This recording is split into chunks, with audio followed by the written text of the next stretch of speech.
Good evening, everyone. This is a special meeting of the Guam Public Utilities Commission, May 21st, 2026 at 6:40 p.m. All commissioners are present this evening with the exception of Mr. Mike Hangle, and our legal counsel is here with us via Zoom. And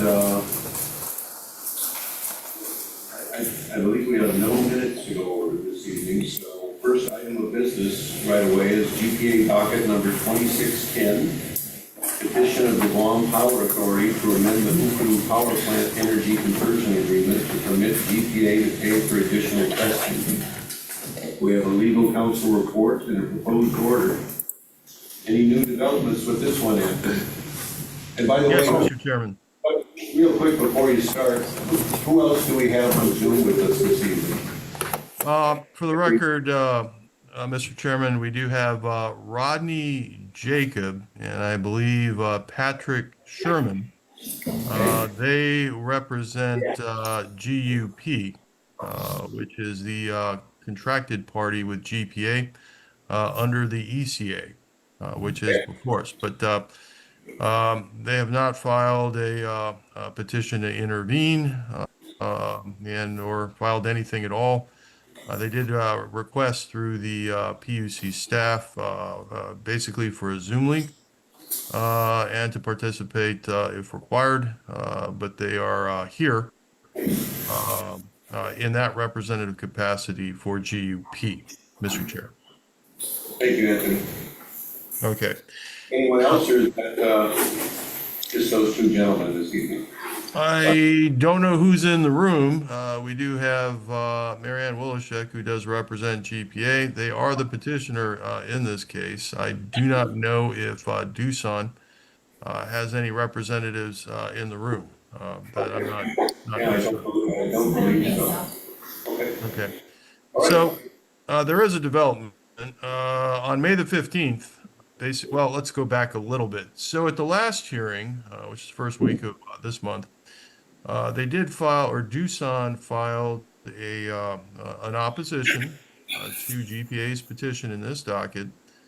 And that was filed, I believe, either the same day as the hearing or the day before the hearing. Under a motion to table, the PUC approved to table the matter until the next hearing, which is this evening. Since then, on May 15th, Doosan has filed a supplemental opposition, and then today filed basically additional exhibit to that opposition. A little bit about their opposition. It is procedurally defective. Here's why.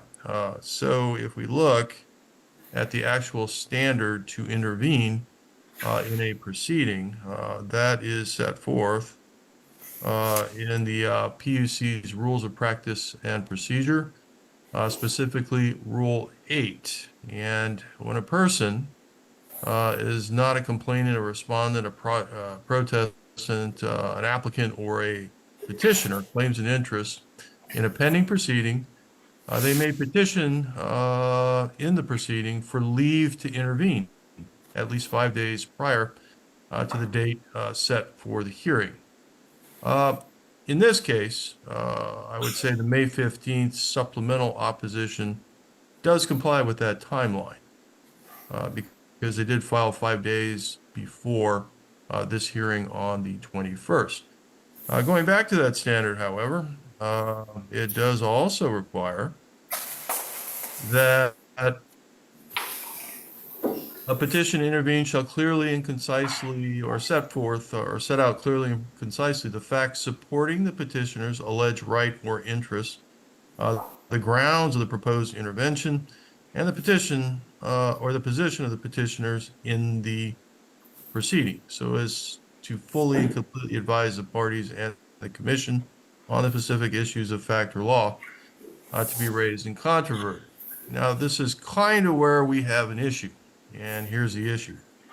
So in their opposition, it's based on a premise or their supplemental opposition. It's based on the premise that there is no agreement between Doosan and GPA to provide grid support for the period of this amendment, essentially late September to mid or early December of 2025. That it's a 75-day period. However, there is a contract for exactly that, not necessarily grid support, but in the RFI requests and responses in this docket, we did include a copy of the third amended ECA, which kind of governs the agreement between GPA and GUP. And in that particular agreement, specifically, please bear with me, it's rather wieldy. That is the most wieldy part of every commissioner's binder for this evening. We did include it. Oh, here it is.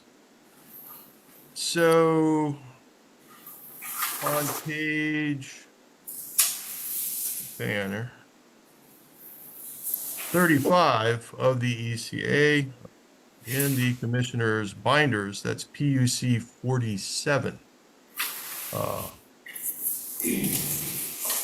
It does state at the very top of the page that GPA, now this is the agreement between GUP and GPA. This is the agreement that was approved by the PUC. This is the contract that arose from GPA's solicitation for the build, operate, transfer services that GUP is currently providing via the Ukadu plant. Okay, so during the the pre-operational period, this is a period before the commercial operation date, which was December the 25th, I believe, 2025. It states that GUP will conduct testing and I'm quoting here, quote, GPA will make all reasonable efforts to accept all the energy generated by the facility during the period of testing and enable full load operation of the facility during dependable capacity test, end quote. So what that means is that during the testing period, GPA is required to accept all the energy generated by the facility during that period. And that is what happened here. Now, for additional testing, which kind of covers the scenario that we're facing in this docket,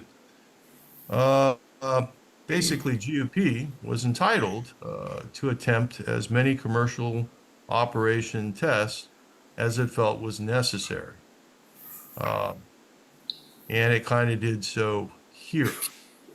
In terms of, my point being, there is an agreement.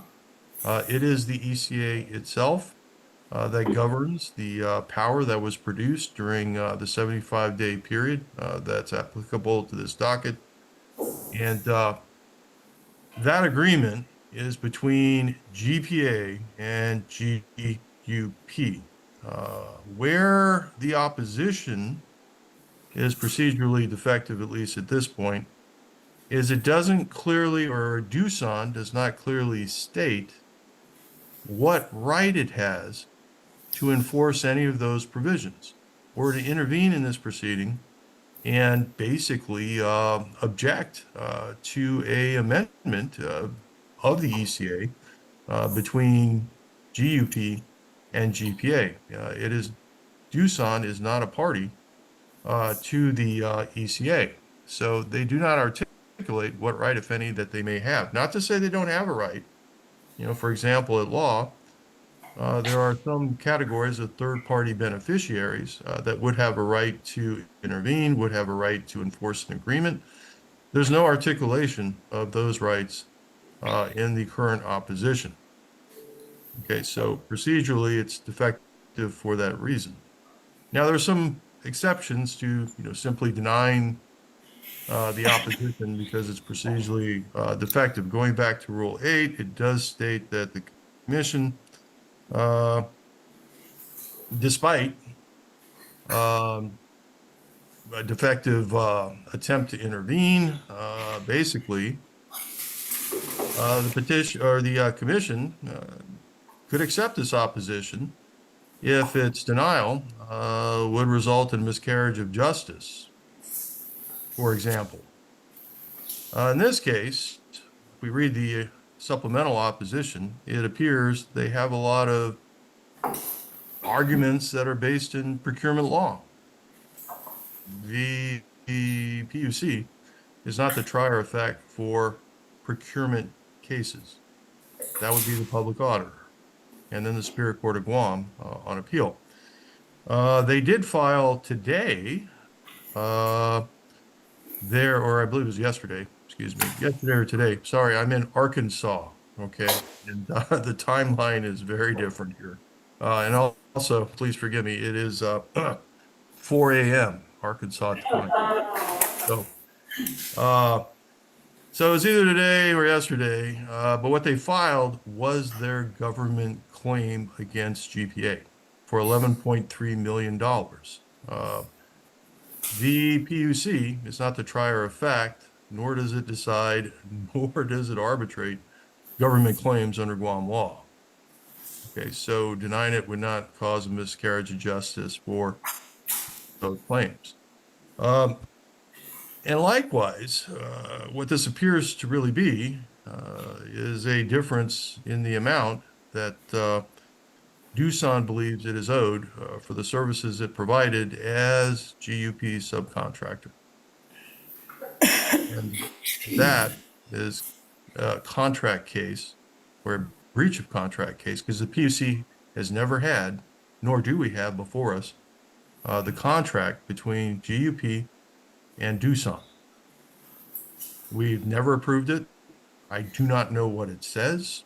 That kind of would define what rights Doosan has to come in, but they don't really articulate that in their opposition either. And the PUC is not the trier of fact for a breach of contract case either. Okay. Nonetheless, so hence, no miscarriage of justice, because we're not the trier of facts for those main issues in their opposition, would take place. Nonetheless, if the PUC felt that a miscarriage of justice could take place by denying the opposition, what we would have to do going forward, we would have to set a very firm deadline for any party to file a motion to intervene. That could include GUP, for example. We have their two attorneys here. Doosan could file a appropriate motion to intervene that isn't procedurally defective. All the parties, to include GPA, would have the opportunity to answer any party's motion to intervene. I would have to decide or make a recommendation on whether or not a party had the right to intervene. And then an order would have to be issued allowing them to intervene and to file an opposition or whatever, a motion for or against the ECA amendment that is at issue in this docket. That would be the correct procedure if the PUC decided to allow for party to file a proper motion to intervene. So that would be the preliminary issue before the commissioners this evening. Thank you, Anthony.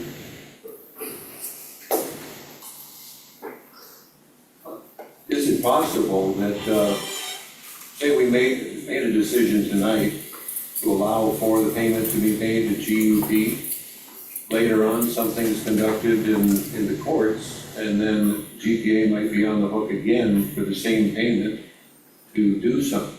Is that a possible scenario going forward? Yes, that would be possible. GPA may have to, but that would be they would be paying a judgment. That wouldn't be necessarily contractual. Okay, it would be based on the contract, but it's a Sure. contract already approved by the PUC, and this would be an additional amount. Where the PUC would come in is, let's say court said, or let's say the GPA agreed, hey, it's really 11.3. We are paying him 6.1 if the PUC approves it. I do not know how because I haven't really compared whether or not I only know based on their opposition that part of what this amendment covers, the 6.1 million amount, might be due or owing to them. That I don't really know. That's between, once again, that's that black hole where there's GUP, there's a contract, likely contract between GUP and Doosan. I don't know what it says. It's never been before, so I can't really tell. I can only tell by their pleadings. They're saying that the 6.1 that's a subject to this amendment, that's not enough. Okay. But I don't really, without looking at their contract, for example, I can't really tell or verify whether or not that's so, but that's not before us. Only the ECA is before us, and only this amendment to the ECA is properly before us. Now, the 11.3 million figure being quite a bit different than the 6.1, do we know at all if some of that involves the July to September period of time of the first amendment to the ECA? Yeah, it appears that it might. And the only reason I say that is it looks like some of their claims, some of what they're claiming, this is just based on their pleading and their exhibits, are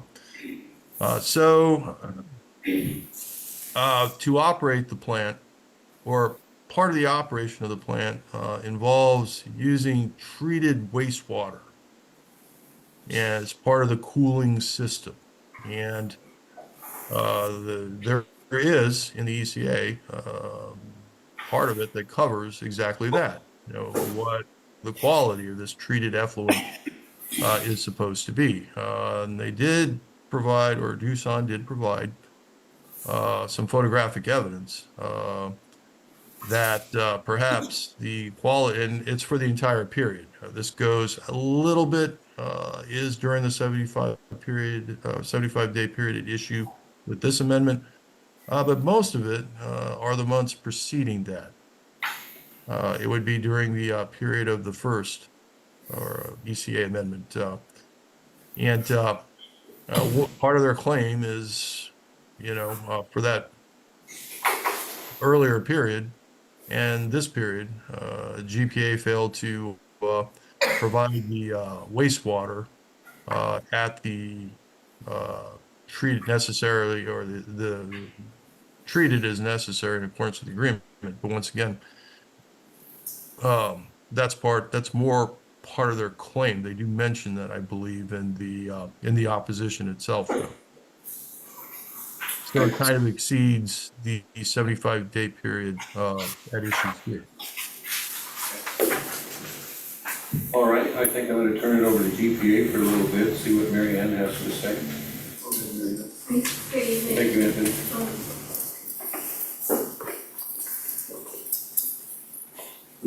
Good evening, Shannon and Commissioner. So, PUC legal counsel Anthony Camacho made most of the points that I had intended to make. I think where Doosan is going wrong on this is that they are acting as though all that's in effect right now is the ECA, and they have forgotten that there's already amendment number 1, which, as your legal counsel pointed out, says that GPA will make all reasonable efforts to accept the energy that is generated up until the commercial operation date, which was on December 26th. So to say that there's no agreement in place for the autumn period of time is incorrect. There is an agreement in place, and it's amendment number 1. What we're doing in amendment number 2 is getting to the payment for it. And if you compare amendment number 1 with amendment number 2, you will see that the only thing that's different is that it adds a dollar amount. it says you still use Schedule 3-1, which talks about who gets how much and what the fixed costs are, what the variable costs are, what the rates are gonna be charged. This one just sets the cap, because before there was a different cap. And so now you've got a new one, because you've got a longer period of time. Because we didn't get to use, we didn't get the full benefit of the First Amendment. It was supposed to go on for something like 61 days, and we only got it for 49 days. And so this is what we did in the best interests of the ratepayers, which also the amendment talks about. We should be doing this on terms mutually agreed upon by the parties that provide a benefit to the ratepayers, and that is what this is doing. There was a benefit to the ratepayers, meaning that there was no load shedding during the times that we were able to accept this additional test energy before the commercial operation date.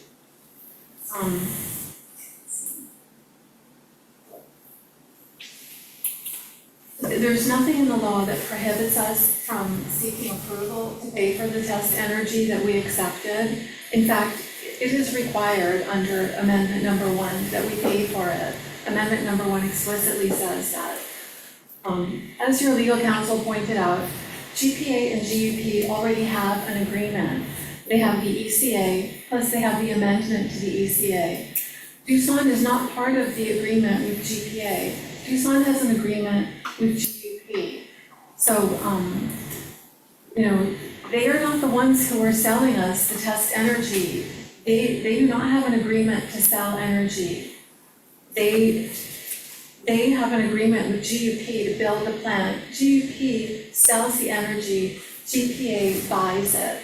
That is the agreement between GPA and GUP. One sells, the other buys. Doosan does not enter into it between GPA and GUP. And we believe Doosan has recognized this because it filed a government claim. So it knows that it doesn't have standing to interfere between GPA and GUP. Also, I want to point out that government claim, if you're going to consider it, we noticed that there are pages missing from the one that was filed with the PUC as compared with the one that was served on me yesterday at my office. There are about 5 pages missing, and they are what we would characterize as unfavorable to DUP. So it's disingenuous of them not to have included those pages. So we don't think you should even consider it. And also, as your legal counsel pointed out, you are not the arbiters of government claims. Those are things that go through the agency first and then to the Superior Court. Same with the procurement law. There's nothing in violation of the procurement law here. These sections that were cited by Doosan don't even apply. One of them has to do with illegal expenditures of appropriations. GPA doesn't operate with appropriations from the legislature. It is a self-funding agency. It earns its own way. So it doesn't need appropriations, and so those statutes do not apply. And in addition, the head of the agency, which would be the general manager, Mr. Benavente, he is authorized under the Guam procurement law to settle and resolve a contract dispute, such as may be this in this case. So there's nothing in the procurement law that stops them from doing this. Finally, the water claims and the government claim, they are not relevant to these proceedings, and they should not be considered. If you have any questions for me, I'm ready to answer. Thank you. Thanks, Marianne. Is there any concern on GPA's part that, say we resolve this tonight, I was just running the hypothetical with him earlier, and we authorize the payment to the 6.1 million, and Doosan taking this to court and so forth, and you're on the hook for another payment later on, whether it's 6 million or 11 million or whatever it may be. Is there any concern on GPA's side about that? So we think if that were to happen, Doosan is the one that has to proceed against GUP, and then GUP could pass through the claim to us, and then we could decide what to do with that. Otherwise, GUP and Doosan have to go into arbitration as to what happens to that claim. We're not gonna be paying the same thing twice. We may end up having to pay more, but it's not going to be the same thing twice. The whole reason for this $6 million, most of which was gonna go to Doosan, the reason we didn't include them this time is because GUP asked us not to. Before, under the First Amendment, we were giving Doosan a direct payment, for which we didn't get very much in any case. But we did that for the convenience of GUP. We didn't do that because we owe Doosan anything. And that's why we have the Second Amendment written the way it is, which is to pay GUP directly. And so, if Doosan thinks it's entitled to some portion of that $6 million, it has a remedy, which is to go to GUP and ask for what it thinks it deserves. What concerns me though overall, 6.1 versus 11.5, that's almost double. And so the question is, how did Doosan come up with that number? And what is the basis of that number versus 6.1? Because, and I forgot now, what is the relationship of Doosan to GUP? Because, like what Anthony said, in the interest of justice and in the interest of fairness, they're way apart. These two numbers are way apart.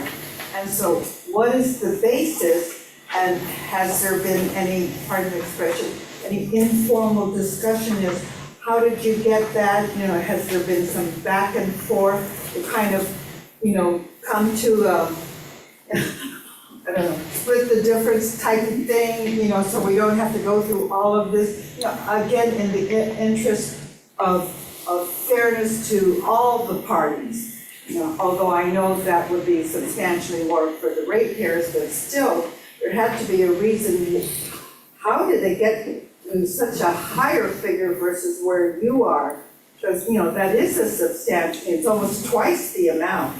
So it had to be a basis. And have you folks started any conversation as to their numbers and what was the basis of their numbers versus your, and to try to, on your own, come to a mediation before all of this? Because in the end, it's always better if you guys can reach an agreement as opposed to letting the court decide. Before we filed the amendment in the form that it's in, we did try to come to some sort of agreement with GUP, who was trying to come to an agreement with Doosan, and they kept asking for more and more. They never seemed to be satisfied. We wanted to pay them for the energy, then they wanted us to pay for their warranty, then they wanted to pay for some sort of assistance, then they wanted us to pay for equipment. The whole reason that the need for this even happened is because Doosan's equipment broke down. That's the only reason that the COD ended up being on December 26th. And so I think that it's not a coincidence that the difference is $5 million, which is the bonus that Doosan would have received, or GUP actually, if they had had COD earlier on time. Because they were going to get a $5 million bonus if they had achieved COD as of September 15, 2025. And then they didn't even reach it on September 30th, which was the drop dead deadline. And so they ended up receiving it late, which would be December 26, 2025. So that's probably where that number comes from. But have you asked them? They sent us a government claim, and they listed what they think it is. I've forgotten all the things that it is, but yes, I think they submitted it to you. They probably gave you a copy, and it's part of their government claim now. Because first they made a demand, and then they sent us the government claim. I know Doosan built the plant, but are they managing the plant now also, or is it a different entity that's managing the plant? absolutely sure about that. I do know that they built it. But as for who was on the hook for borrowing the money and bringing this project to fruition, that would be GUP, which is, that's the party that is going to be selling energy to GPA, not Doosan. And the design of the plant has to do with Doosan. That's not GPA's design. If there are problems with the plant, as there were, I don't know, they have some complaints about the water, even though EWA says there's nothing wrong with that. It meets environmental standards, US EPA permit regulations and requirements. The turbine rotors that broke, those are all parts of the design, and that's on Doosan, that's not on GUP or on GPA.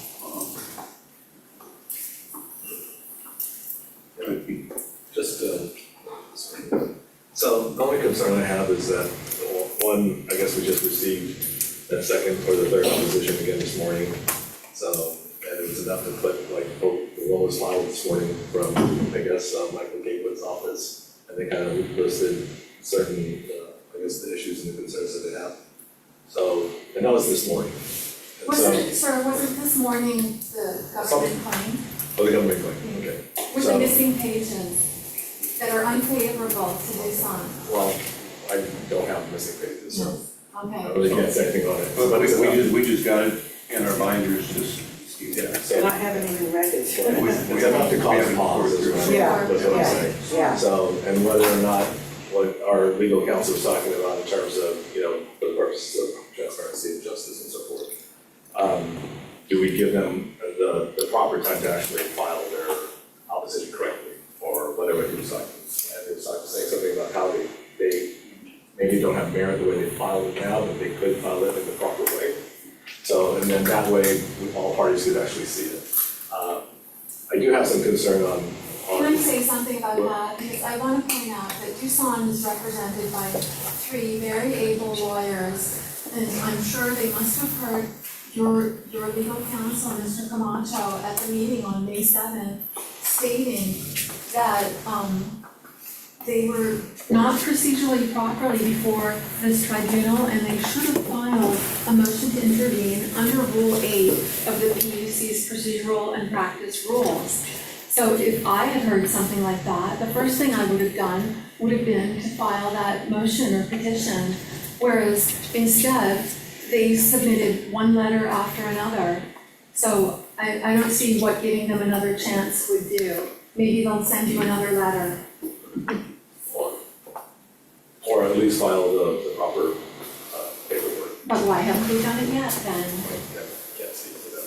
But I mean, it is, my concern is that the position from, whether it was GPA's position to say that they didn't have, based on some of the emails that were going back and forth, that they didn't have any, a relationship with the sub versus the prime versus Duke and Gov.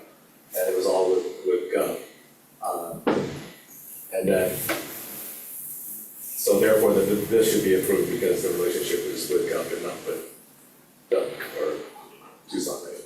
So, but in those emails though, it seems like GPA was requesting and asking Tucson directly to provide this power during the testing phase for the I've seen those emails, sir, So- and that would be the ACMO writing to Mr. Son. Mr. Son was the head of GUP, not Doosan. Doosan was headed by Mr. Parr. Right, So whenever our ACMO wrote to the power plant, it was to Mr. Son. She would address Mr. Son. And she didn't actually ask for help in this manner. What she asked for was, if you are going to do this, please do. You know, because we are obligated to buy the best energy that you are able to provide, and we welcome it. But we can't make them do anything that they don't want to do. in the contract, it was, GPA was obligated to purchase the power during the testing, right? But then, I guess the contract for this is for the additional testing that they had to provide in order to subsidize load shedding. No, originally in the contract, it says GPA shall not pay for energy delivered to GPA during testing and commissioning. That is why we made the amendment. That's why we requested it. For the 2 hour period of testing. Then what about the additional hours? So it's for all hours of testing that they can possibly do. Right. You know, they can decide how much more testing they need, and we will buy it. We are under an obligation under this amendment to purchase it. Right.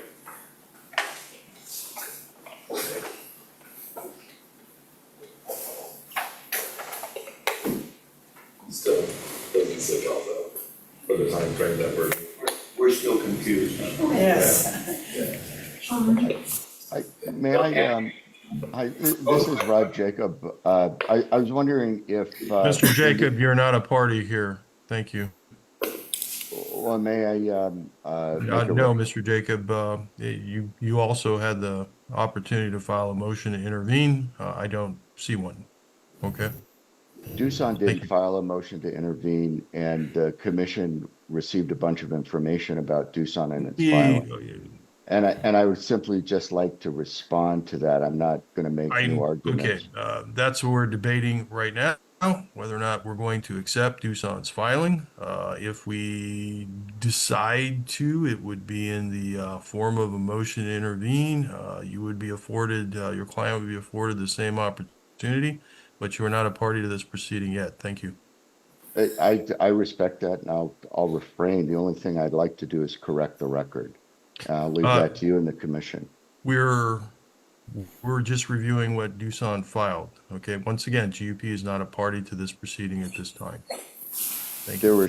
There were statements made about the dispute procedures, about the amount of Mr. money. Jacob, I'm going to say again, you are thank interrupting the deliberation of this, and you're not a party to this proceeding. Thank you. Anthony, you were suggesting something earlier about how we would allow a certain amount of time for both parties to more formally intervene in this proceeding at some point in time in the future, something along those lines? Yes, so what we'd have to do under Rule 8, and this is the option, okay? So we can either say, look, you've had 2 bites at the apple, Doosan. This is still procedurally defective. We're going to basically not consider your opposition. That's option 1, okay? Option 2 is you could say, hey, I could come up with a scheduling order saying, hey, this is the deadline to file your motion to intervene pursuant to Rule 8, okay? And then after that, it would be a date after that, that would be a deadline to file, for parties to file an answer to anybody's motion to intervene. And then we would have to have a hearing, and we would have to issue a decision, either granting or denying anyone's motion to intervene. Now, if we grant a motion to intervene for any party, then they could participate in this hearing. So that's when someone who's not a party can basically come in and say, hey, I represent so-and-so, you granted the motion to intervene, this is my filing, this is either support or against this amendment. So we could do that. And if you wanted the parties, the various parties of interest to participate in this proceeding. What do you feel would be an appropriate time frame to allow the parties to intervene? 30 days? Yes. So generally, that is a standard in the Superior Court of Guam. It could be a lesser period of time if you felt that there was a need, an urgent need to decide this matter. This energy's already been provided. This is more or less how much we're going to pay for it, or how much GPA is going to pay for it. So I could give a 30-day deadline for motions to It could be 2 weeks or 30 days. Yeah. And then another 2 weeks or 30 days for answers. And that would put us into around August to hold a hearing on any motions to intervene. Okay. Well, my fellow commissioners, there's only 4 of us. Whichever option we choose, all 4 have to agree, so. Thoughts? Just for clarification, with Mike not being here, is that because he, Mike can't be a party to this. so he, Conflict of interest. is it a conflict of Yeah. interest? And this firm represents GUP. Oh, okay. So basically. So just us 4. Well, I mean, just on a just more, on a non-legal basis, just, I would like to hear the whole thing, because I'm still in a gray fog and as to, and whether it's, because I know that oftentimes people, if, things are thrown out because they're technically deficient, and I don't want to be that way. I would really like to hear all the parties and then decide appropriately on that. That's my feeling, You like door number 2? I agree. yeah. You like door number 2, okay? Joe? Yeah, I do agree as well. Also, we agree to this, and it comes and it's still a great fog. What are our options? Then we go to door number 1. Well, by that point, we have to make a decision. Yeah. Then we have to make a decision, Yeah. or can we? But now we have all the facts. So Yeah. if we hear everything, Yeah, can we put it back to there's something called an interleading agreement option, and put it to if after we hear everything and there's still a great fog, what are our options? We have to decide. What if there's like some. And you should address Oh, that. okay, that's Anthony, did you hear Joe? Yeah, so I basically, so this is just, the initial decision is to whether or not to allow additional parties to intervene. In this case, it would likely be GUP and Doosan. And then once the order allowing either party, now let's assume they file a motion to intervene. Let's assume that we allow both of them to intervene. All that means is we would set this docket for a hearing, and there'd have to be some additional, in that order, language specifying you can file your additional pleadings concerning this docket by this date, which would be early enough for the PUC to consider it along with GPA's petition. That would be it.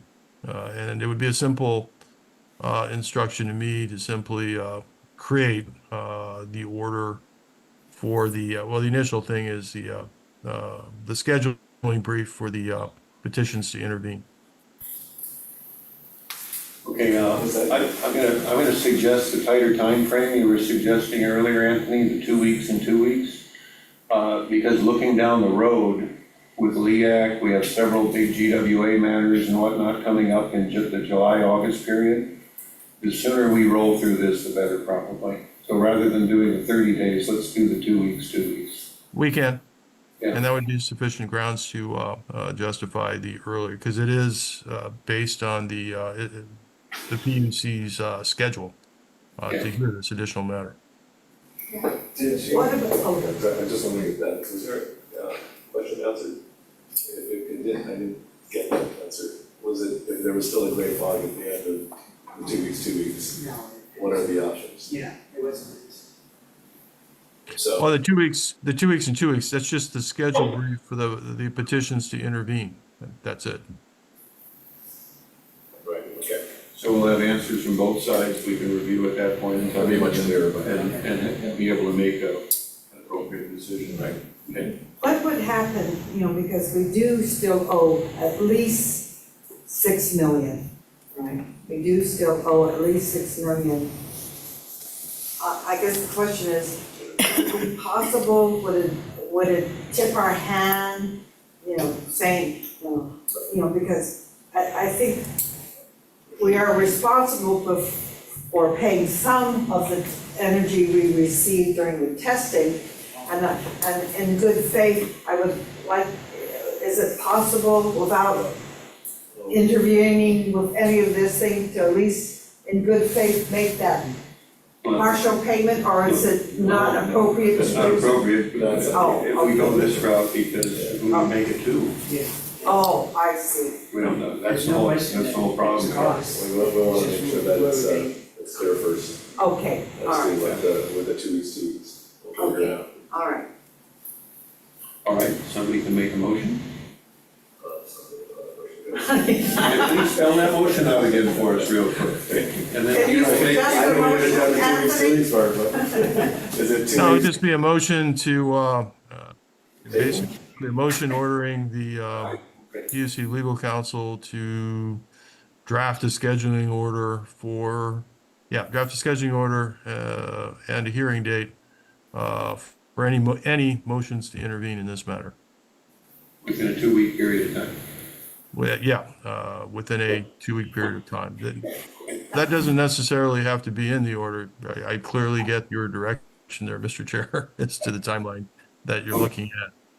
Right, Peter, there's your motion. What he said? Huh? Yeah, what he said. He said, yes. Joe, this way. 2 weeks out. Second. Joe seconds, all in favor, say aye. Aye. The motion carries unanimously. Thank you, Commissioners. Thank you. Next It's still item, clear as mud. It's still clear as mud.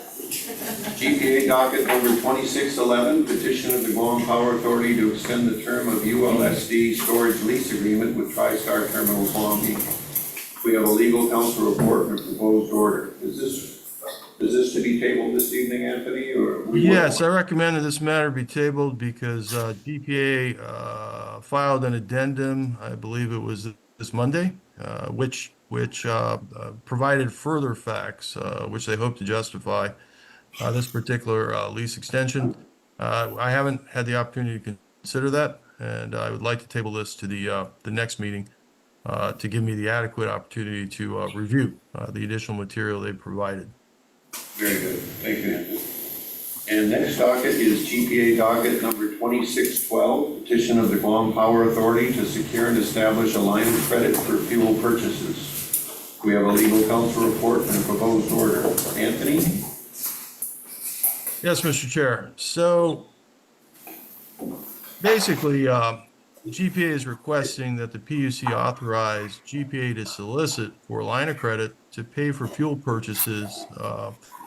And GPA plans on using the LEAC funds to pay for the line of credits cost. Now, line of credits and GPA for fuel are nothing new. Basically, as I point out in my report, GPA has historically maintained a line of credit for its fuel supplier from the mid-1990s to about 2022. And the reason for this was during that period, GPA's fuel suppliers required GPA to have a line of credit for the purchase of fuel. And GPA's first line of credit was with Hong Kong Shanghai Banking Corporation, or HSBC, to provide the line of credit. And they provided the line of credit until HSBC ceased banking operations in Guam in 2002. Now, from 2002 to 2022, ANZ Bank provided GPA with the line of credit for its fuel. And unfortunately, ANZ Bank ceased banking operations in Guam on January 31st, 2023. Now, the last time the PUC approved a line of credit was on February 25th, 2014, when the PUC approved GPA's last line of credit with ANZ Bank for the amount of $35 million. This particular LOC was not to exceed 60 days per letter, and it had a term of 5 years for the initial facility term, with 3 options to extend for additional 1-year periods. Now, the cost of that line of credit was a 1.9% issuance fee, which did cost GPA about 1 million per annum and about 5 million for the initial facility term. GPA is stating that once again it needs a line of credit because of the current volatility for ultra low sulfur diesel or ULSD fuel for its new Ukidu power plant. And fuel shipments for GPA have risen from 25 million to 68 million as a result of this volatility, pretty much caused by the war in Iran. GPA is justifying this request because it believes the line of credit in the amount of $100 million to manage would help it manage these high fuel costs and would assist it in avoiding steep rate hikes. On April the 17th, 2026, the CCU did authorize GPA's general manager to solicit, negotiate, and enter into a line of credit with a qualified financial institution in an amount not to exceed 100 million, and to use the line of seed proceeds solely for the procurement of fuel, subject to the approval of the PUC and the governor of Guam.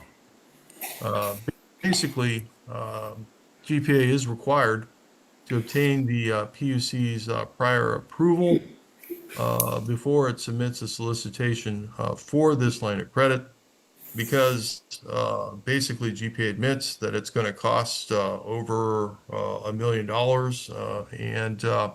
Historically, as I point out in my legal counsel report, its previous line of credit with ANZ Bank for 35 million basically cost 5 million. So that's well above the excuse me, the contract review threshold. So reviewing their request, I believe that GPA's line of credit request should be reduced to 70 million for the line of credit to be reasonable. GPA kind of intends to use the line of credit as an alternative to raising rates to cover its high fuel costs, and it plans on using the line of credit to stretch these costs over time. And I took that straight out of GPA's petition. If we look at this purpose and we look at the historical purpose for the line of credit, the two are not the same. GPA has historically used its line of credit to follow standard industry practice, which entailed either paying cash in advance of a fuel delivery or providing a line of credit to a fuel supplier. Hence, GPA's line of credit request must be limited to that historical purpose. Basically allow it to purchase fuel. So you either pay cash up front or you offer a line of credit. GPA states that the current price of a fuel shipment is 68 million, which is 32% less than the 100 million line of credit GPA requested. If we double GPA's previous $35 million line of credit with ANZ Bank, that'll result in 70 million or a $70 million line of credit. This amount is sufficient to cover the current price of GPA's fuel shipments, and it will enable GPA to follow that standard industry practice of either offering cash or a line of credit to cover the fuel shipment. Now, on top of that, basically, in accordance with GPA's contract review protocol, let's say a fuel shipment exceeds the amount of 70 million. Well, under GPA's contract review protocol, there is a contingent amount. And basically that contingent amount is an additional 20% of the amount that the PUC authorizes. If the PUC authorizes a $70 million amount, that additional leeway is about 14 million. So there is a little bit of a cushion in the event that the fuel shipment exceeds the amount of 70 million. It's believed, based on the last line of credit with ANZ, that a $70 million line of credit would cost approximately 10 million for the 5-year initial term. Now, that's an approximate amount. We're really not going to know how much it'll cost till GPA, what they're asking here once again is just to solicit for a line of credit. So they'd have to solicit for the line of credit. They would have to receive responses to that and enter a contract. So we're really not going to know the cost until that process takes place. I did find that a 70 million line of credit is prudent. The PUC has previously found that GPA's possession of a line of credit enhances the likelihood that GPA will receive competitive bids on fuel contract solicitations. It also reduces the premiums that GPA has to pay for its fuel. This is very important right now because traditionally GPA has gotten its fuel from Singapore. If this conflict in Iran, well, and let's back up, Singapore predominantly gets its fuel from the Middle East. It has to go through the Strait of Hormuz. If this conflict gets extremely protracted, GPA might have to find another source for its fuel, likely coming from the United States of America. And in that case, having a line of credit will be important because, once again, the standard industry practice, either pay cash up front for the fuel shipment or use a line of credit. So it's prudent that GPA has a line of credit for that purpose today. We also, basically, I also found that GPA's procurement of a $70 million line of credit is necessary. Once again, it's a standard industry practice. Either make a cash advance or basically use a line of credit. And with the current high fuel prices, GPA itself states that it might not be able to make an advance payment without threatening its working capital. Hence, a $70 million line of credit would be necessary to prevent that from occurring. So based on those findings, I recommend that the PUC approve GPA's request to solicit for a line of credit, but in the amount of $70 million, and that the line of credit solicitation must be for a line of credit similar to GPA's previous line of credit with ANZ Bank. And also, GPA must be ordered to follow the procedures set forth in GPA's contract review protocol in the event that GPA only receives one bid in response to the solicitation. And I did include a proposed order that would do that. It's also important to note that we're not the only authority or approval that GPA must get for this line of credit.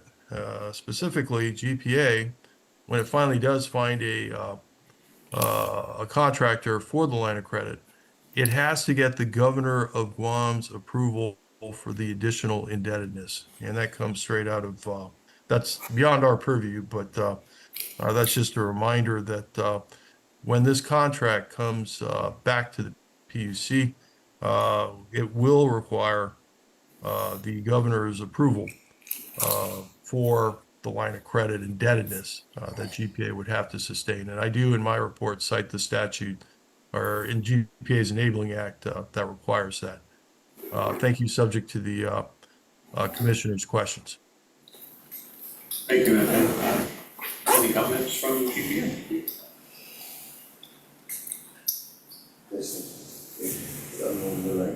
Some of the mics are.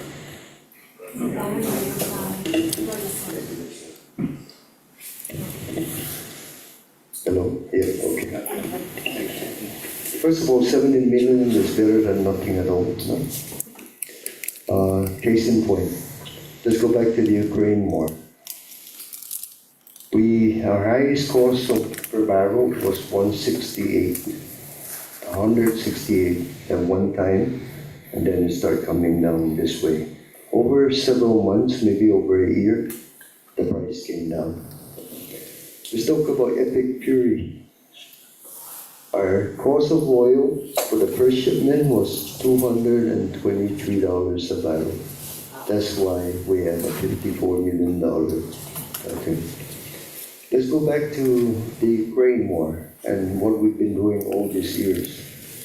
GPA has advanced as much as 47 million from its cash reserves to control, we always work together with the PUC to successfully alleviate the LEAC cost so that we can help our ratepayers. And we've done that many times, both up, going up. Now, here's one may say the perfect storm. Our 47 million of cash reserve is not going to cut the mustard. You know what I mean? So what do we need? What does a business entity, a private entity try to do? They try and get credit lines to address their, otherwise they cannot continue to operate at their business and so on. So hence here we are today. We're asking for a credit line which is really related and tied only to the fuel oil component to be able to purchase the fuels as necessary, because our 47 million of cash reserve is basically not gonna make it through this period. This situation is not yet over. One day it's gonna be over, still negotiating, blah, blah, blah. We're still here today. The war might restart, and 2 days from now, I'm not quite sure. Again, what's gonna happen with the fuel prices, right? So, therefore, actually we're, on Tuesday, the commission will be, CCU will be acting on my recommendation for moving the LEAC from 13.5 to 19.4. And that's with still an under recovery between, from the March-April period. Remember, we haven't come to the commission to raise the LEAC up. First, because I didn't know what the price of the oil was going to be, so the first shipment did come in and we had 225. Second, I didn't want to overreact to that. We're getting our next shipment and we're tracking it now, because the first day of the 11-day average for the pricing began today. So the first day of our pricing will show up tomorrow. And as you've seen, right, I've tracked it over 11 days. So it's the average of the 5 days before the bill of lading, when it's loaded and everything, and 5 days after. And then you add $8.08 for the shipment. So that could be about 170 based on what I'm seeing right now. It's been hanging around 160. It hasn't come down around from that area, except for about $2 today. It's 165 to 163. But it could go up tomorrow, right? So we do have but I'm not sure whether it's a credit line, but more like a net 30 days, if you will, from the Hyundai. And again, this particular one, because of our good faith and credit worthiness, they've allowed us they gave us the full 54, and that's for 35 million. They gave us the whole 54 so we can pay 30 days after the delivery of, when was that delivered? 18, I believe, of April. So, that's the first time, but again, continued basis, we have to set up something. And so, also in our petition to go from 13 to 19, and an under recovery ending June 30, which we project will be 27 million. We're saying we'll hold that 27 million over the period between July 1st all the way to January 31st. So if in fact Epic Fury did end, and good news come, like what is sometimes noted, that prices are really going to drop, then okay, it will drop, and therefore we'll recover more than what that 27 million. So the key here now is that if we're, there's only one way to get that money, get the cash reserve back, is to raise the VF all the way up to 23, maybe more. In the previous scenario, we went up to as high as 31 cents a kilowatt hour. And you add another 10, the average cost to the consumer was 40 some cents a kilowatt hour. and that's at 168. What would happen if we're staying up in this scenario? Take a look at what's in the paper and what's going up. CNMI, 44 cents for LIA. And they're thinking we're going to 60 next month. But we're fortunate we're not in that position because one, we do have a Nukudu Park, and two, we do have the KEPCO renewables at 8.5 cents a kilowatt hour. And again, that's where we're trying to go. One more solar, we're trying to phase 4s that are awarded by 2029, we're gonna have a hedge.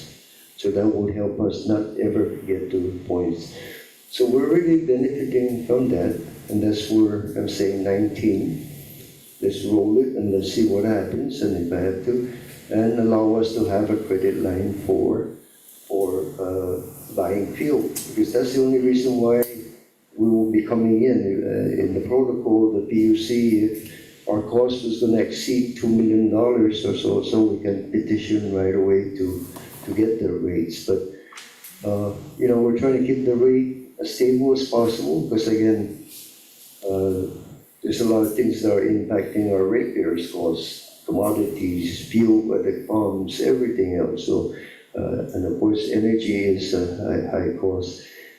And we've raised it, our consumers paid it. If we lower it, keep it low, and let GPA take advantage, let us take advantage of what reserves we have and a credit line. And of course, they pay a little bit more, but for the credit line, but it allows you to be able to manage the account of fuel. The pricing is getting too big for us to manage for a dinky $30-40 million, which we use for 10 years, right, if you will. But right now it's just not big enough. So that's what I mean. I'll take 70 better than nothing, so we can pay the fuel.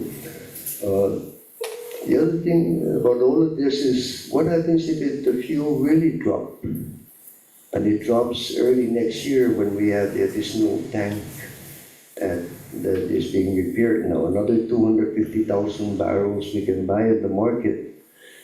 And the price was really low. They dropped below 180, 70. We have no capability to buy that.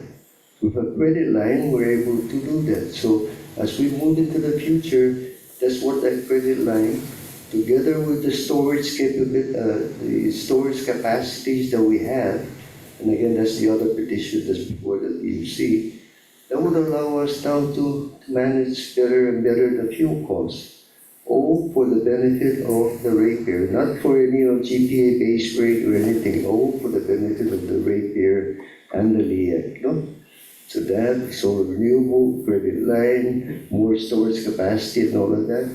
I see a very bright future in being able to not get back to where we were in the Ukraine scenario, although things are worse today. The Ukraine scenario got us all the way up to 31 cents plus 10% base rate. And that's all. And again, all you have to do is look at all we have in our petition. It shows where our cost is. Even with this 19 cents, will be at 32 cents. Everybody else is at the 40, 50, 60, and I thought no one will ever get to 70 cents a kilowatt hour. Imagine that, 1,000 kilowatt hour customer will have to pay 700.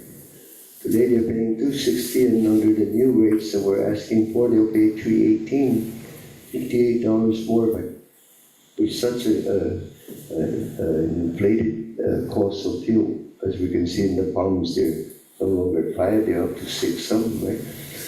So that's why we're asking for the petition. We thank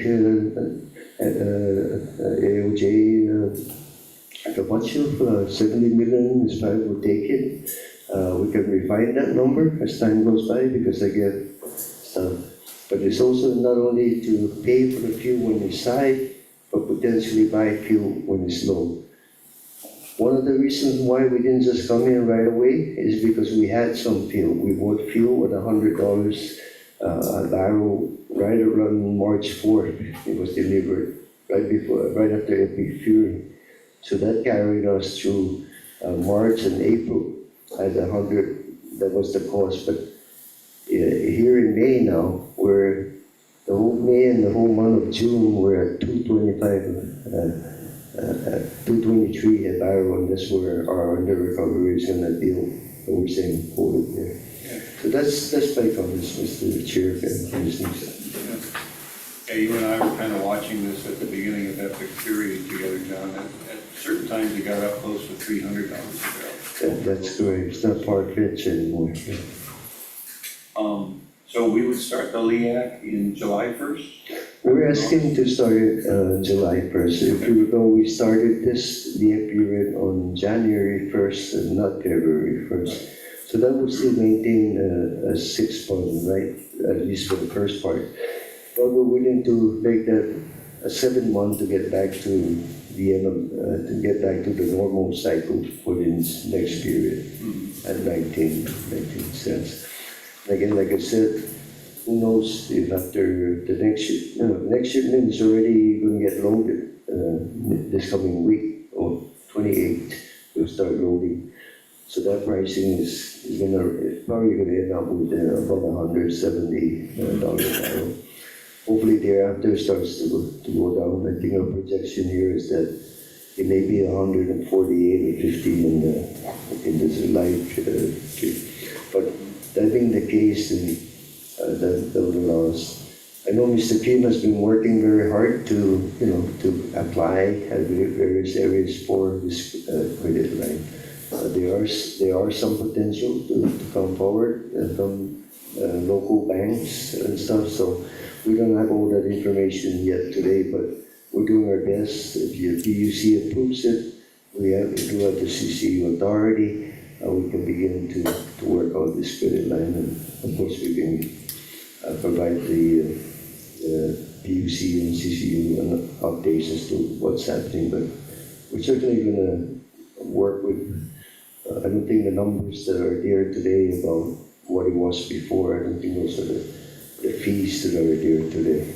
And certainly, again, why? Because GPA is in a much better position. It's financially stable, it pays its bills, and it pays its bills on time. Thank you, John.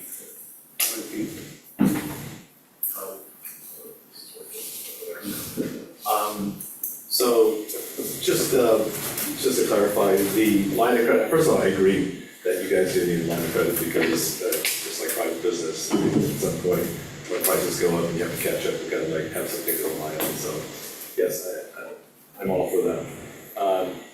What's your current line of credit today? You said 50, or you don't have? I don't think it's a line of credit. It's more net 30 days. It's the actual line of credit. It's what they call the trade Net 30. Net 30. So when you go out to enter proposals, you're at the difference between 700 or 70 billion versus 100 million. I'm not sure if there's a price difference or a fee difference between those two. And the reason why I ask is because, if it's not, and you're still at a 20% mark, and that's the 14, I lose you at 94 million. So why not approve the 100 million that you're asking for? Yeah. Right, so because going back and forth to the bank to try to adjust it and try to catch up prices is very difficult. So it's better to get your approvals up front, right? And whether you're at 100 million, whether you spend it all or not, that's still within the purview of the commission, I guess. But at least you have that credit available, as long as it's not costing higher than, than the 70 million. Right now, again, I'm sure it's very difficult to get anyone to just give us 100 million Sure. unless we utilize Bank of America or all those Morgan Stanley, all of that, and that has its own legal or technical aspect about first lien and second lien. We get into that type of a scenario. So Mr. Kim has also been working with those team here, but they're still working. I don't see the progress that I would like to see to buy. So again, the progress that is there, it appears that there is an appetite for local banks. No? A portion here, a portion there, a portion there. So I think we'll, depending on. Spread out. Yeah, spread it out, and then we'll see Yeah, I'll take share of the line. that's right. And we can Is do that there for, a percentage that, I mean, like, what, do they all have different interest rates? I don't think. Yes, we don't have the numbers. We don't have the numbers yet, but I think it will come shortly because they are, what you call it, they're right there, working on it now. All I ask is that as you study the numbers and based on, whether you're raising the LEAC or borrowing against the LLC, and the interest rates alone at this level could be, could be, I'd rather see, hate to say it, I'd rather see an increase in the LEAC than it is, it's cheaper to go to the LEAC versus to go on an LLC. So, That's take correct. that into consideration when it comes to the interest rates today. And the other thing is, again, we will manage this just like, trying to minimize the interest rates, make it gives us, because it is flexible. The key here is, again, at least we work on a 1 year type of basis first, no? And then we evaluate what are the options, and then we can look at maybe a longer term, no? 3 or 5 year with better rates where you can bid out maybe 100 million at But that time. is the intent to purchase, let's say you do a large purchase, Yeah. and then pay down that balance back to zero before you repurchase again? Or is it gonna be adding on to this line? It could be adding on depending, no, up to the 1 year period, but we will be putting away to pay it even if we get to that. No? But again, It's the danger zone.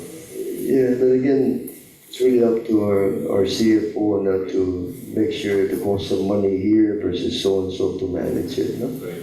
And again, typically we still have we start bringing up the LEAC to 19.5 cents, then maybe our reserves will start to come back. And then we'll pay the LEAC down more first before our reserves, unless we really need our reserves for something else. So we're going to be managing it from that. Right.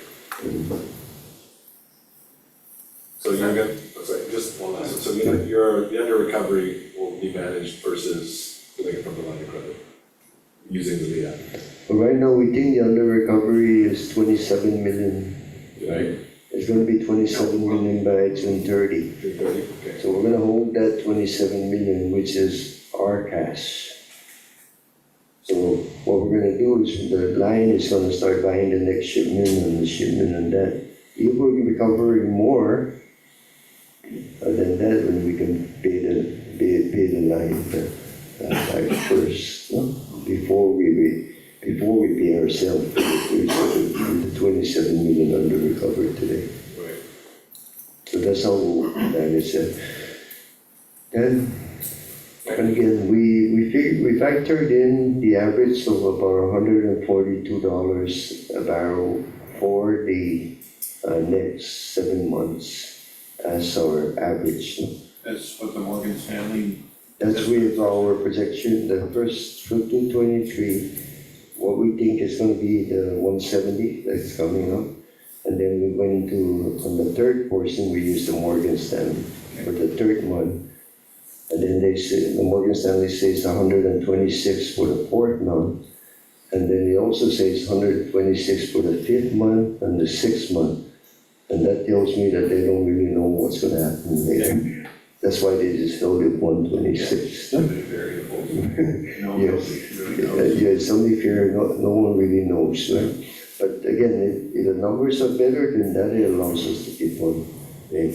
So the LEAC will be, Here's a again, question for the out there.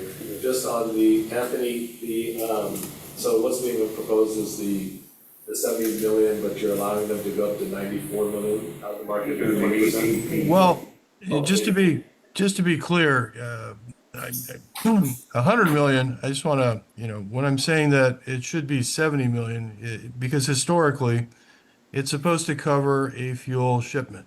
Once again, pay cash for fuel shipment or provide line of credit. 100 million, I do agree with your concern that, the price of fuel might go up. But, I think right now with the evidence that they provided us, the current price is 68 million, so 70 million would cover that. And there is, under the contract review protocol, they could go 20% above that without further PUC approval. And that would give them an extra 14 million. So that's, Right, go up, they can always come back to increase their line of credit. yeah, that is correct. So if they think, like, let's say this thing gets very protracted, we're still getting our fuel from Singapore, which has to come from the Middle East, then yeah, if it goes up past that, they can always come back and say, hey, look, could we have an additional approval? But you are also correct, Commissioner Montanola, that they should not be using the line of credit as a LEAC alternative. That's absolutely correct. They're supposed to go to LEAC if they have to cover fuel costs. And this is just to avoid, well, we have line of credit number one, that was for the last fuel shipment. We might need line of credit number two to cover fuel. If we go to that direction, fuel will be too expensive. And it is cheaper to use the LEAC. That's what it's intended for. And the line of credit is just solely to assist in purchasing fuel. Once again, cash up front or the line of credit. And that's it. Thank you. Thank you. My question is, this next shipment, because you're saying the pricing now, how are you gonna pay for that? Because will the line of credit come in time, or what are you expecting this next shipment to cost you, and when do you have to pay it? The next shipment is anticipated to cost about 44 million. And do you have enough money in the event that you haven't gotten your line of credit? We're checking. Okay. Yeah. But again, if we can get the credit line, that will certainly. But again, we purchase the fuel, when do we pay it back? No, as long as we pay the quotation. And I think what's happening is that we have to pay it within, the line is for 1 year, no, unless they extend it, stuff. So again, my point is we're managing this to what is the least cost to the ratepayer. If we put too many constraints, like it's only to buy the fuel and this and that, that's not allowing us the opportunity to manage it as to high cost. I'm just saying, let us manage it and we'll show you that we're prudent and we'll negotiate the best prices. And we're not gonna go over the 70 or 84 million within the period. And again, we also have to report to you, the PUC and CCU on what the next LEAC period would be.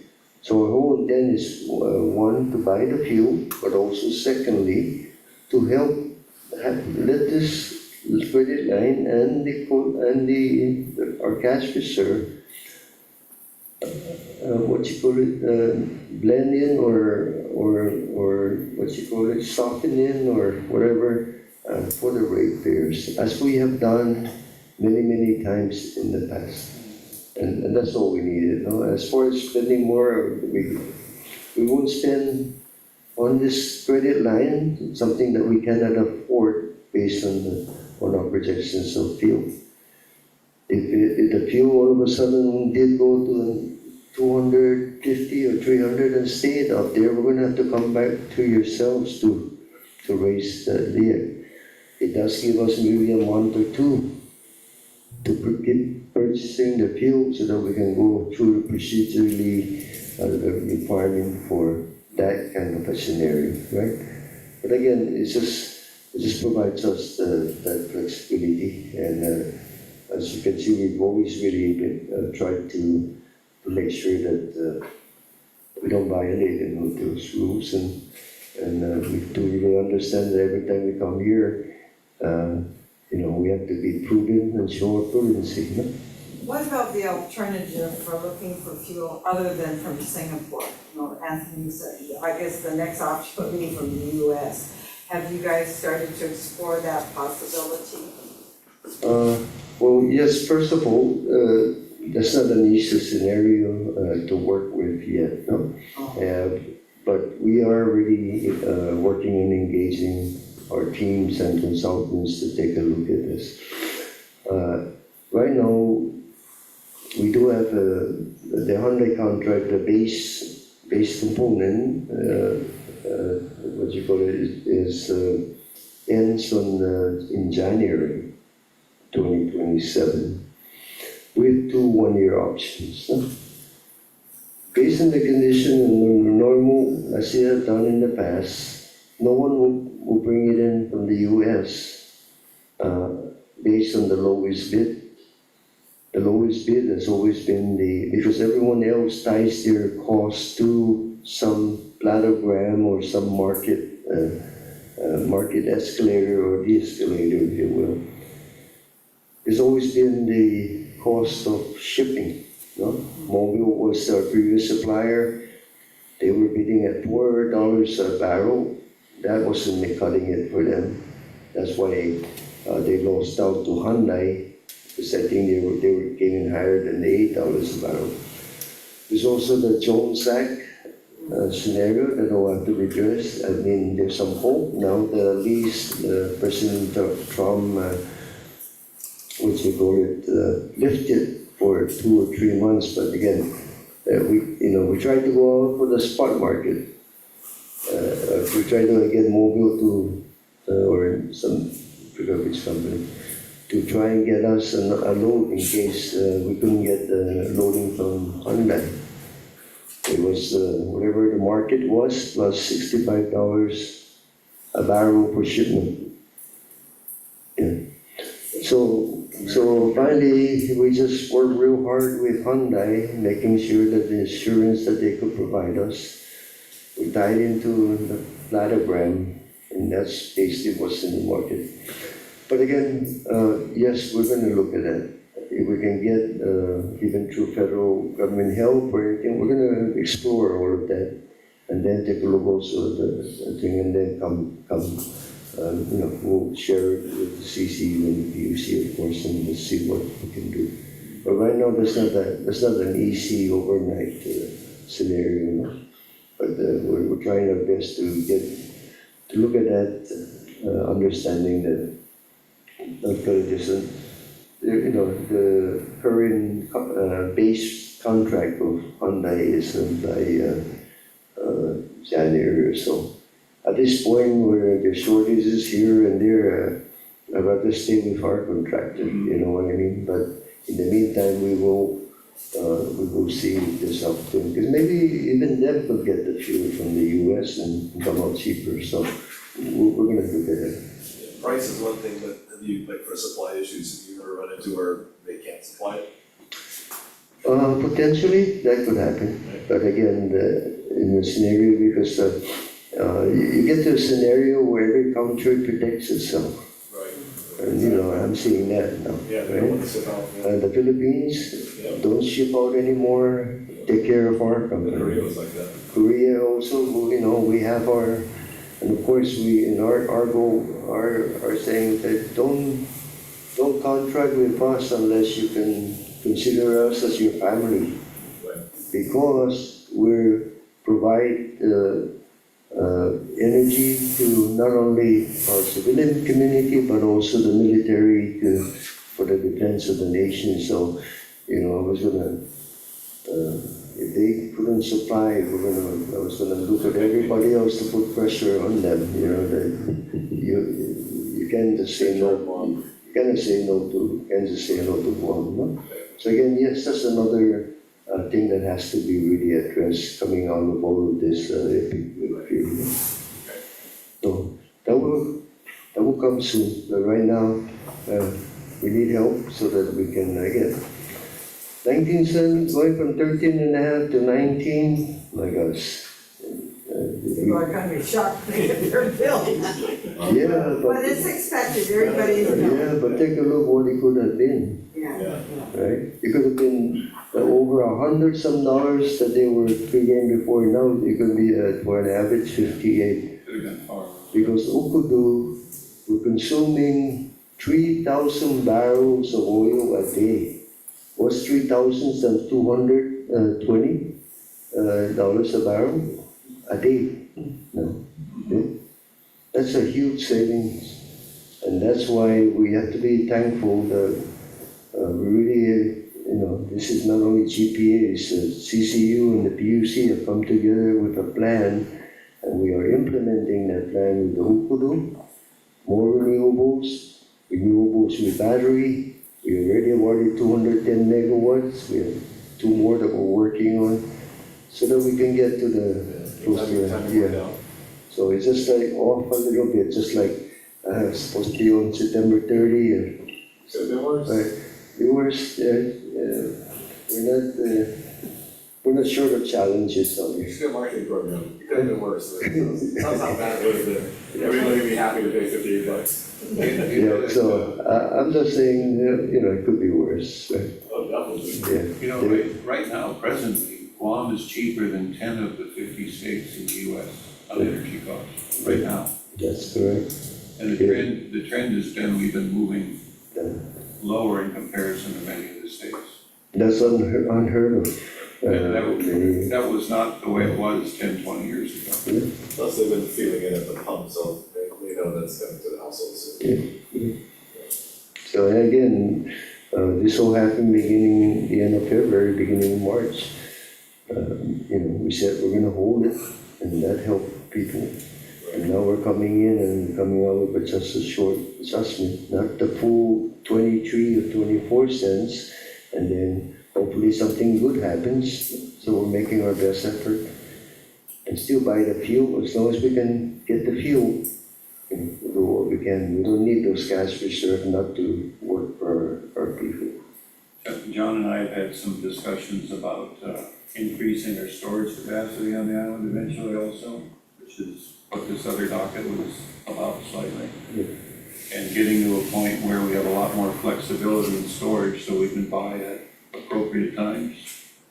And it would be a huge strategic asset overall for the island as a whole for natural disasters, and military would be quite happy about it too, I would believe. Yes, because again, we have 268 times 225, over 500,000 barrels right down there at Cameras, one location. And how long a supply is that? 2 months for, Right now, that's again, because of the Ukudu, I think we're pushing 5 times, about 150,000 barrels a month. Yeah. 500,000 is 3 months 3 there. months? We have 1 month in Okudu, so that's 4 months, no? But if anything ever happens down there, We lost all our supply. And we're dead in the water, no? That's why I'm saying a separate storage area, like what we're trying to lease up there, potentially building some additional tanks so that we have now, it's a bigger thing. We gotta, just like we move Okudu, right? We move from Cavers, we move Okudu to get away from tsunami and all of that. So again, we have to think strategically as to how we prepare ourselves. If we had something, we get the lease tank. We already told them to buy additional pumps and store it away from Cavers.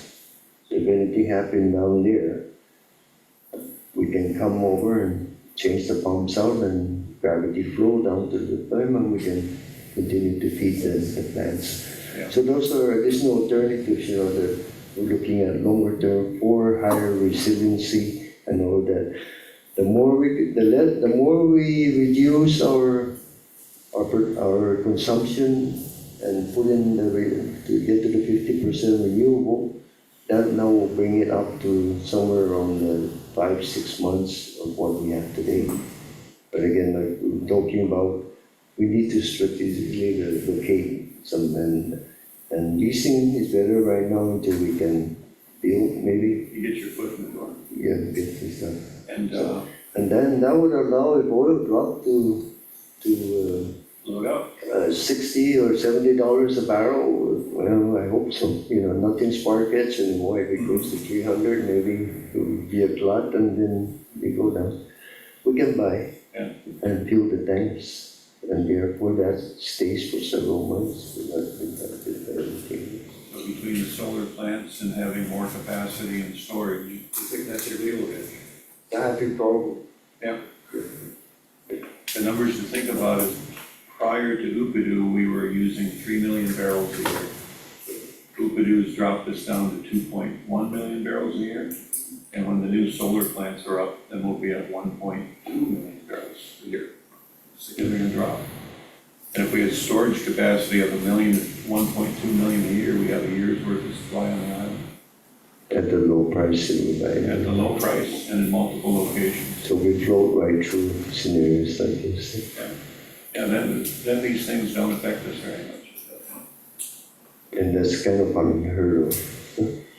Yeah, we got in We this would way. be the envy of many others. Thank you, John. Thank you, Commissioners, thank you. Okay, so back to the letter credit. Motion to approve GPA docket 2612. Thanks, Pete. Second? Second. Joe seconds. All in favor, say aye. Aye. Motion carries unanimously. Thank you, GPA. Thank you. And again, you do have enough money to pay for the next shipment? We have good credit. That's it, right? I don't see many coming.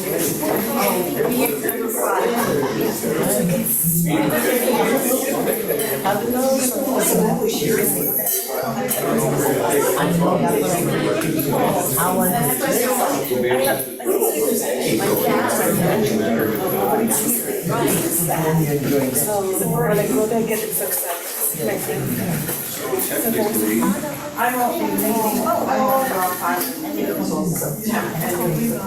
I'll be here. So this is on June, July, August. 25, 30, and 27 will be the regular meetings. So our next meeting won't actually be until the 25th, right? That's what we're discussing, but if it's regular, then that will be the 25th. I'll just have the final thing around that. That's one thing I'll say to all my fellow commissioners here right now. We know that we're down to 5 commissioners. And Mr. Pangilinan. Actually, really only 4. Well, a lot of times it is only 4, like tonight.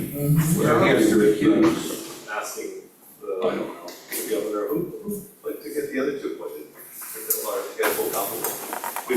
We've asked several times, socially. Get connections. Get somebody in here. Well, And that's. Rowena's position is a general public, right? It doesn't have to be specialized. I didn't understand so. that, not specialized. Oh, yeah. What? No, but I'm saying we need. Yeah, like, definitely fill need. it. We've been running for about a year now. No, but the point I was gonna make is that, when we look at the calendar, let's try to make sure all 4 of us are linked up, right, at whatever time.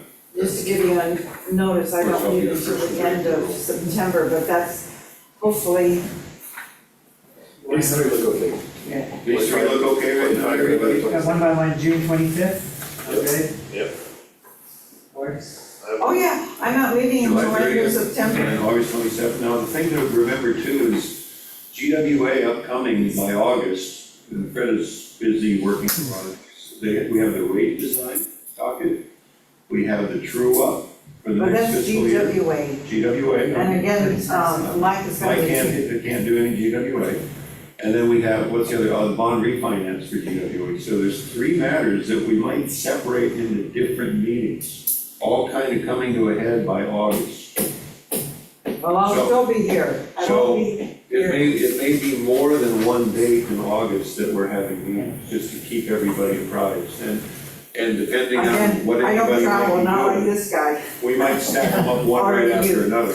Yeah. We might condense them like one night, boom, boom, boom, 3 nights right in a row. Really? possibly. I don't know, my career can take you that. Fred will fill us in a little bit on it as it develops on the lookout. You're doing the GWA rate case. Hopefully it won't be like last year where they come to an agreement ahead of time. They'll try to do that Yeah. through stipulation. Yeah, and only like maybe one or two matters, like. Anthony, are you doing any of these GWA dockets at all? I don't, man, I'm trying to recall. No, I think I did my last GWA docket. I don't, I'm not working on the true up. I'm not working on, some of the rate case. Okay. Fred's been working on that for a while. Yeah, I'm more of just in a support role, making sure that whatever notices, just watching the staff on a daily basis, make sure the notices are out, so on and so forth, and monitoring correspondence and inquiries. That's about it. Okay.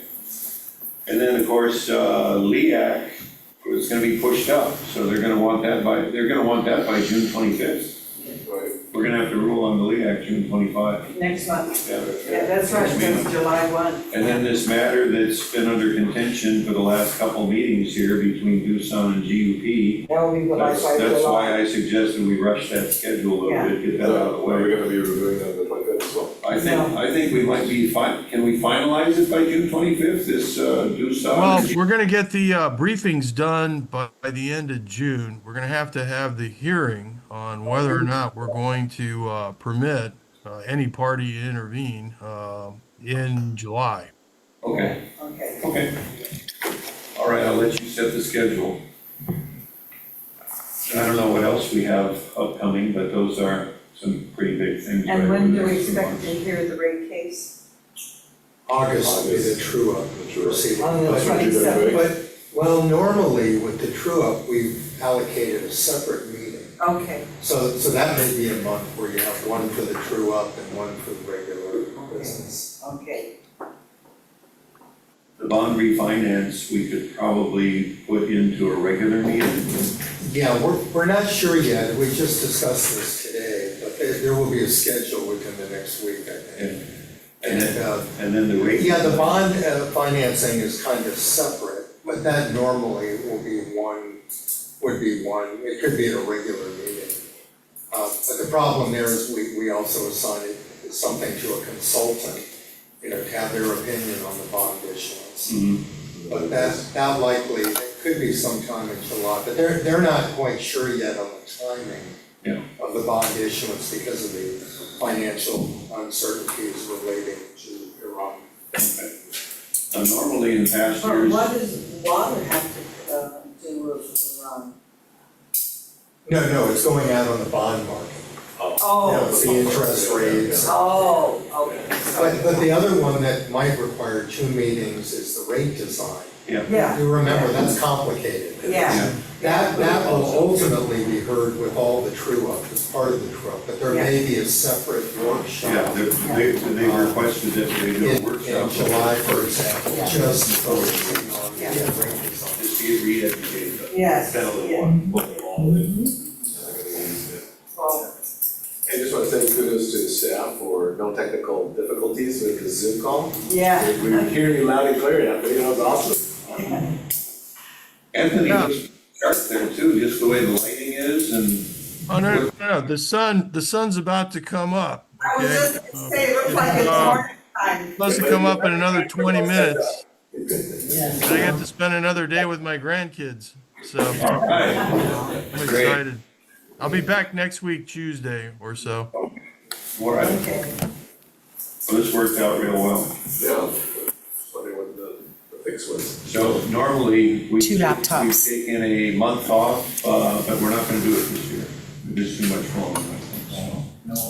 We'll keep the dates as presented here and probably add on a special meeting or two. Okay? Anything else? Those to adjourn? Thank you. Second? All in favor? Aye. Thank you, everyone. Okay. Have a good evening. All right, and thanks. I'm gonna get some balloon cards. I didn't try the Let's see tree those yet. put